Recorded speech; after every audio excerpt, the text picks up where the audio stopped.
Jerusalém, no primeiro século, não era apenas o centro espiritual do mundo judaico. Era um dos pontos mais sensíveis e perigosos de todo o Império Romano. Para entender quem realmente mandava aqui, precisamos primeiro compreender o cenário geopolítico da Judéia. Imagine um tabuleiro de xadrez onde a religião, a política imperial e a economia estavam em um conflito permanente e silencioso. Oficialmente, a Judéia era uma província romana de segunda classe, mas sua importância estratégica era colossal, servindo como uma ponte terrestre vital entre o Egito e a Síria.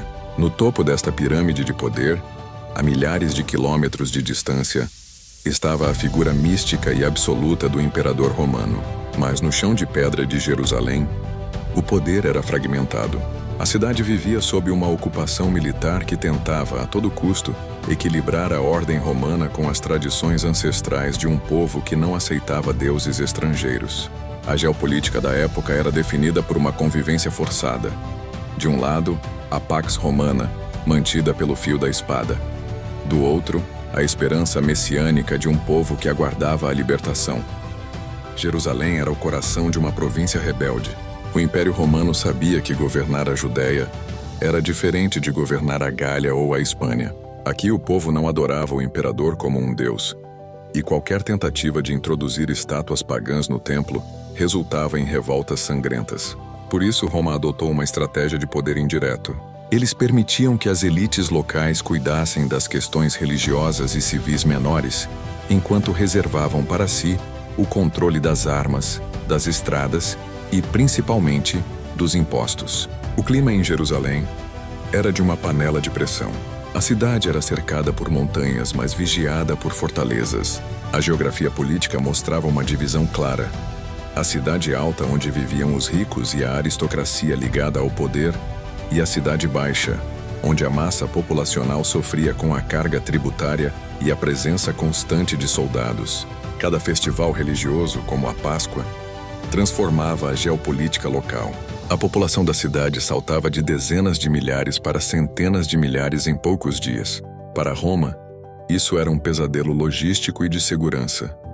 Para os líderes judeus, era o momento de reafirmar sua influência sobre as massas. Além das fronteiras de Jerusalém, o contexto regional também pressionava a cidade. Ao norte, a Galileia era um ninho de revolucionários e pregadores. Ao sul, o deserto escondia grupos ascéticos e radicais. No meio de tudo isso, Jerusalém tentava manter sua identidade enquanto era lentamente cercada pela cultura helenística e pelo pragmatismo administrativo romano. O controle de Jerusalém significava o controle da fé de milhões de pessoas espalhadas pelo mundo antigo. Quem dominasse as muralhas de Jerusalém dominava o destino de toda a região do Levante. Entender a geopolítica da Judéia no século ia compreender que ninguém mandava sozinho. Era um governo de coalizão tensa, onde um passo em falso de um lado poderia causar um massacre do outro. Roma oferecia a estrutura, mas o templo oferecia o significado. E nesse choque entre o aço romano e a fé judaica, o cenário estava montado para os eventos que mudariam o curso da história da humanidade. Este era o mundo de Jesus, de Pilatos e dos sumos sacerdotes. Um mundo onde o poder era medido pela capacidade de manter a ordem sem apagar a chama de uma religião que se recusava a se dobrar. Imagine que você está caminhando pelas ruas de Jerusalém no ano 30. O cheiro de animais sacrificados e incenso enche o ar. Mas algo está errado. O som que você ouve não é de oração, mas do bater rítmico de sandálias de couro com pregos de metal contra o solo. São os legionários romanos. Se você fosse um judeu daquela época, ver um soldado romano não era apenas ver um guarda. Era ver o símbolo de um sistema que poderia tirar sua vida por um olhar torto. Mas quem era o homem que movia esses soldados como peças de um jogo mortal? Pôncio Pilatos. Frequentemente retratado como alguém hesitante nos evangelhos, a história nos conta uma versão muito mais sombria.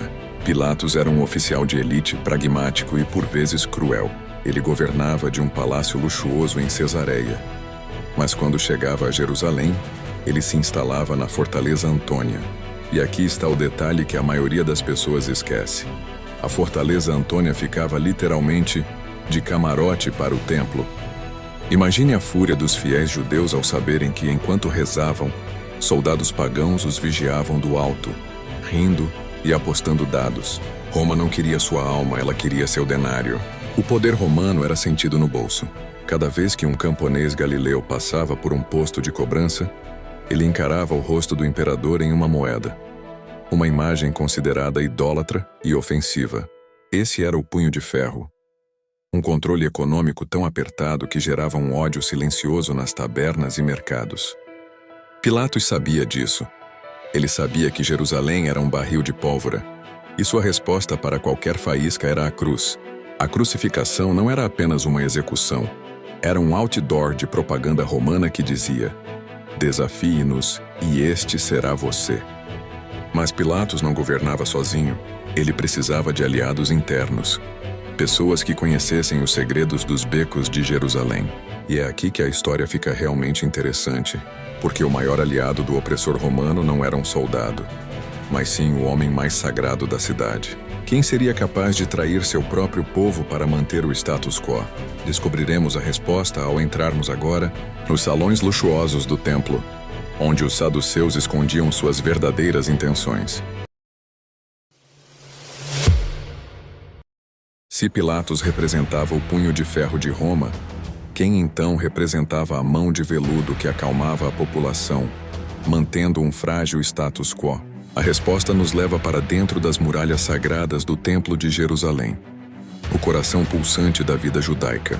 Aqui, não eram soldados romanos que mandavam, mas sim uma elite sacerdotal poderosa, os saduceus. Eles eram a aristocracia judaica, famílias ricas e influentes que viam na colaboração com Roma a única forma de preservar seu poder, seus privilégios e, crucialmente, o próprio templo. O sumo sacerdote era a figura central dessa elite. Ele era o líder religioso supremo, mas sua indicação precisava da aprovação do governador romano. Pense bem na ironia. O homem mais sagrado, o intercessor entre Deus e o povo, só podia exercer sua função com a bênção do Império Pagão, que o poder não se limitava ao púlpito. O sumo sacerdote presidia o Sanhedrin, o grande conselho judaico. Este era o tribunal que julgava casos religiosos, aplicava a lei mosaica e, por vezes, até decidia sobre a vida e a morte, embora a pena capital exigisse a sanção final de Pilatos. Para os saduceus, a paz com Roma não era uma traição, mas uma necessidade pragmática. Eles controlavam o vasto tesouro do templo, que arrecadava impostos e doações de judeus de todo o mundo. Gerenciavam o sistema de sacrifícios, que era um negócio extremamente lucrativo, com a venda de animais puros e câmbio de moedas. Manter Roma feliz significava manter esse império financeiro funcionando. Eles temiam, acima de tudo, uma revolta popular que atrairia a fúria romana e resultaria na destruição do templo, o que de fato aconteceria décadas mais tarde. A tensão entre a fé pura do povo e o pragmatismo político dos saduceus era palpável.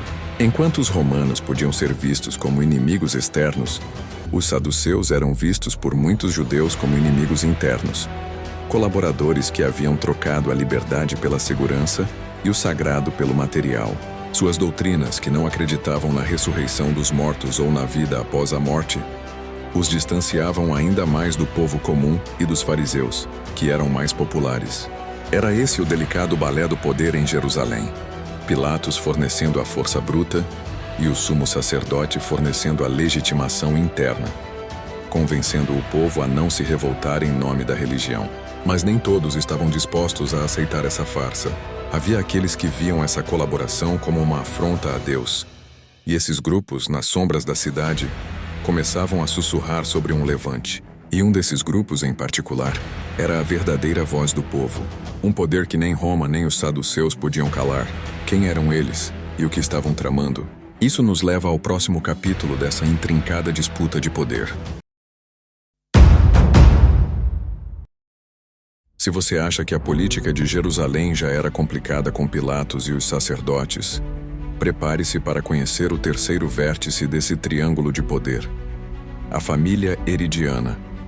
No século I, o fantasma de Herodes o Grande ainda assombrava a Judéia. Ele foi o homem que reconstruiu o templo em proporções monumentais, mas também o tirano que mandou executar a própria esposa e filhos. Agora seus descendentes lutavam para manter as migalhas de um reino fragmentado. O principal jogador aqui era Herodes Antipas, o tetrarca da Galileia. Antipas não tinha o título de rei, mas agia como se tivesse. Ele era um sobrevivente político, um homem que Jesus chamaria de aquela raposa.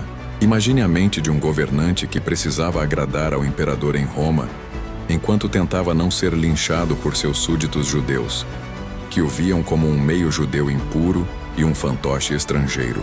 Antipas é famoso por sua relação conturbada com João Batista, mas seu papel na geopolítica de Jerusalém era muito mais profundo. Ele representava a autoridade regional que Roma mantinha para evitar ter que governar cada vilarejo diretamente. A relação entre Herodes Antipas e Pôncio Pilatos era marcada por uma rivalidade tóxica. Eram dois homens poderosos dividindo um espaço pequeno demais. Pilatos desprezava a pompa de Antipas, e Antipas via em Pilatos um invasor grosseiro que não entendia as nuances do povo judeu. Essa tensão era tão grande que eles eram inimigos declarados, até que um prisioneiro galileu, anos mais tarde, os uniria em uma amizade bizarra. Mas por que a elite de Jerusalém temia tanto os herodianos? Porque eles eram imprevisíveis. Eles possuíam suas próprias guardas, seus próprios espiões e uma rede de contatos em Roma que poderia derrubar um governador, se as cartas certas fossem jogadas. Eles viviam em palácios de mármore decorados com arte grega, cercados de luxo, enquanto o povo na Galileia e na Judéia trabalhava sob o sol para pagar os impostos que sustentavam esse banquete. Enquanto os saduceus cuidavam do templo e Pilatos das legiões, Antipas e sua família representavam a elite mundana e helenizada que tentava transformar a Judéia em uma cópia de Roma. Mas essa ocidentalização forçada criava um vácuo, uma ferida aberta na alma do povo. E no meio dessa disputa entre o império, o templo e o palácio, surgiu um grupo de homens que não usava seda, nem carregava espadas de bronze, mas que tinha o poder de incendiar a nação com apenas algumas palavras. Eles eram os fariseus e os zelotes. E a resistência que eles estavam montando faria Jerusalém tremer como nunca antes. Enquanto Roma ostentava seu aço e os saduceus suas sedas, um fogo silencioso ardia nos becos escuros de Jerusalém e nas vilas poeirentas da Galileia. Se você quer saber quem realmente mandava na alma do povo, esqueça os palácios. Precisamos olhar para os fariseus e para os radicais zelotes. Este era o poder das massas, a resistência que tirava o sono de Pôncio Pilatos. Os fariseus eram os mestres da lei. Ao contrário dos saduceus, eles viviam entre o povo. Eles não se importavam com a política de Roma, desde que a pureza da fé fosse mantida. Mas não se engane, o poder deles era imenso. Se um fariseu apontasse o dedo para um colaborador romano no mercado, aquela pessoa era socialmente destruída. Eles controlavam as sinagogas, as escolas e a interpretação das escrituras. Eram eles que ditavam o que era certo e errado no cotidiano. Roma sabia que, se perdesse o apoio ou a neutralidade dos fariseus, a Judéia se tornaria ingovernável. Mas havia um grupo ainda mais perigoso, aqueles que não queriam apenas discutir a lei, mas queriam expulsar Roma no grito e na ponta da adaga. Os zelotes. Imagine um movimento de resistência clandestino, infiltrado em todas as camadas da sociedade. Para os zelotes, pagar imposto a César não era apenas um peso econômico. Era um pecado mortal, uma traição ao único e verdadeiro rei de Israel. Eles eram os homens da adaga, os sicários, que aproveitavam multidões em dias de festa para assassinar oficiais romanos e colaboradores judeus, desaparecendo na fumaça antes que o sangue atingisse o chão. Essa era a verdadeira panela de pressão. De um lado, a vigilância intelectual dos fariseus. De outro, a violência física dos zelotes. E no meio disso tudo, o povo comum espremido entre a obediência a Deus e o medo de Roma. A tensão era tão alta que qualquer boato de um novo Messias ou de um líder libertador fazia as autoridades tremerem. Jerusalém não era uma cidade em paz. Era um campo de batalha ideológico onde cada esquina tinha um espião e cada sermão poderia ser um código para a revolta. Pilatos e o sumo sacerdote Caifás sabiam que estavam sentados sobre um barril de pólvora. Eles tinham o poder oficial, mas os fariseus tinham a influência, e os zelotes tinham a coragem. Era um equilíbrio impossível que estava prestes a ser quebrado por um novo personagem que não se encaixava em nenhum desses grupos. Mas o que acontece quando todas essas forças colidem em um único evento? O resultado foi o julgamento mais famoso da história, e o destino de Jerusalém seria selado para sempre. Prepare-se, porque agora vamos entender como esse frágil castelo de cartas finalmente desmoronou. Chegamos ao ponto de ruptura. Jerusalém, no século I, era como um castelo de cartas construído sobre um campo de batalha. Roma detinha a força, os saduceus detinham o templo, os herodianos detinham a influência e o povo detinha a fúria. Mas o que mantinha esse sistema de pé era um acordo de conveniência sombrio. Pilatos precisava que os sacerdotes mantivessem a ordem, para que ele não fosse punido por Roma. Os sacerdotes precisavam que Pilatos mantivesse as legiões por perto, para que os rebeldes não tomassem o templo. Era uma simbiose de medo, mas na primavera de um ano que mudaria a eternidade, essa estrutura começou a ruir. Quando um carpinteiro da Galileia entrou em Jerusalém montado em um jumento, ele não estava apenas cumprindo uma profecia, ele estava chutando a base desse tabuleiro de poder. Para os saduceus, ele era um risco econômico e religioso. Para os zelotes, ele era uma decepção por não carregar uma espada. E para Pilatos, ele era apenas mais um problema que precisava ser resolvido antes que o festival da Páscoa terminasse em banho de sangue. O julgamento de Jesus foi o momento em que todas essas engrenagens que estudamos se encontraram. Ali no pretório, o poder político de Roma, a influência religiosa do Sanhedrim e a pressão volátil das massas colidiram. O veredito não foi apenas sobre um homem. Foi o reflexo de quem realmente mandava em Jerusalém. Naquele momento, o medo da revolta pesou mais que a justiça, e o interesse político esmagou a verdade. O frágil equilíbrio foi mantido por mais alguns anos, mas o preço foi o selo do destino da cidade. Poucas décadas depois, esse mesmo sistema de poder colapsaria de forma violenta. Em 70 d.C., as legiões romanas voltariam, mas desta vez não para vigiar o templo, mas para não deixar pedra sobre pedra. A aristocracia desapareceria, os zelotes seriam massacrados e o punho de Roma se fecharia definitivamente sobre as ruínas da Judéia. O que restou dessa história foram as lições sobre como o poder absoluto, quando confrontado com a fé inabalável, reage com desespero. Jerusalém no século I nos ensina que, mesmo sob o domínio dos maiores impérios do mundo, o controle sobre o coração das pessoas é algo que nenhuma espada pode garantir. Roma caiu, o templo caiu, mas a história do que aconteceu naquelas ruas de pedra continua a ecoar até hoje. E agora que você conhece os jogadores desse jogo mortal, uma pergunta ainda mais profunda surge: como uma instituição religiosa conseguia manter tanto poder político? No próximo vídeo da nossa série Caminho a Jerusalém, vamos abrir os cofres do templo. Vamos entender como funcionava essa máquina administrativa gigantesca e, principalmente, para onde ia todo aquele dinheiro. O templo era o coração da fé, mas também era o maior banco do mundo antigo. Você vai se surpreender com o que descobrimos. Não perca o próximo episódio.